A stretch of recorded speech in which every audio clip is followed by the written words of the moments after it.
On May 2nd, I volunteered at a networking event designed to help Black women in media, journalists, and influencers. Now, fun fact, I actually applied to be the host, but I got denied. Now, I know this video is titled Getting Denied for My Dream Job, but to be clear, being a host is not my dream job, okay? My dream job is to be a talk show host.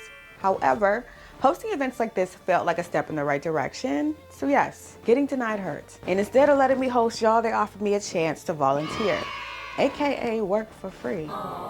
But after speaking to my mentors, they told me to take opportunities like this even when the benefit isn't clear. So I said yes. And they were right. A simple yes led me to learn something I'll never forget. So here I am at the event. It's about 2 p.m. and I finally get a break after running around for hours. Now, the room is split into two. On one side, we've got the panel still going on. On the other side, we've got vendors. The vendor side is full of women, networking, vibing, chilling, hanging out, whatever, cool.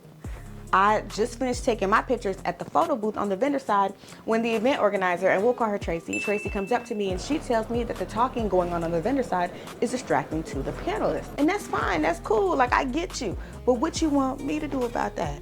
Y'all tell me why Tracy looked me dead in the eyes and she says, "Can you tell everybody to shut up?" Ma'am, I'm about 5 foot tall, 120 pounds.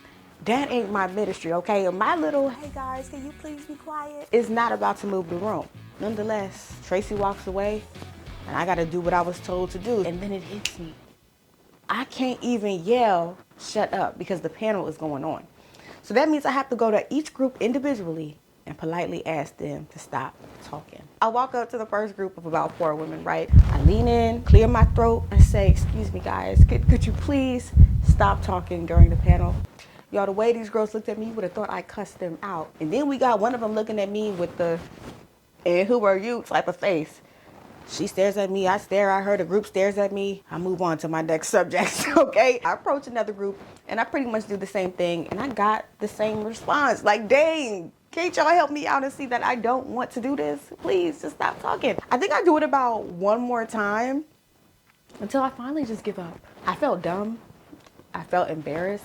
And honestly, if these people want to talk, that is their prerogative. But that's not even the worst part about all of this, okay? All day I was being asked to confront people. I had to ask strangers if I could record them. I had to get in front of photographers without being in their way. I had to step in spaces where I clearly didn't feel comfortable over and over and over again. Child, after about 8 hours of running around and being volunteer of the year, I was done, okay? Finally, the event ends.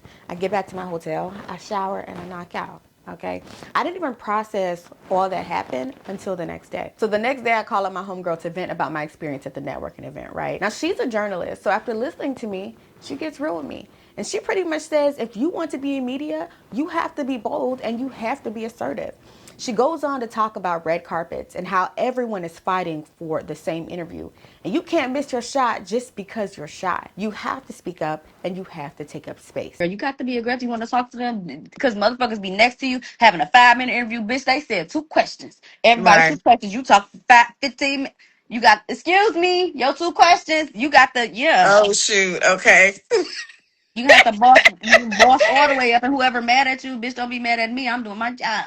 And that's when it hit me. I didn't apply to be host of the event. Had I gotten the job, I wouldn't even been able to do it. And what's crazy is, if you would have asked me the day before if I was confident, I would have said, hell yeah, okay. In general, I'm the one asking the questions. I'm the one speaking up. I'm the one giving my opinion. But professionally, I shrank. I had low professional self-esteem and I didn't even know it. That day taught me a lot. And I honestly still have a lot to unpack. But I do know this. When I do become a talk show host, I'll be prepared. Thanks to the many opportunities I've been afforded leading up to my big dream. That's it, guys. That concludes my story. Thank you so much for watching. Don't forget to like, comment, and subscribe. And I'll see you in the next one. Peace.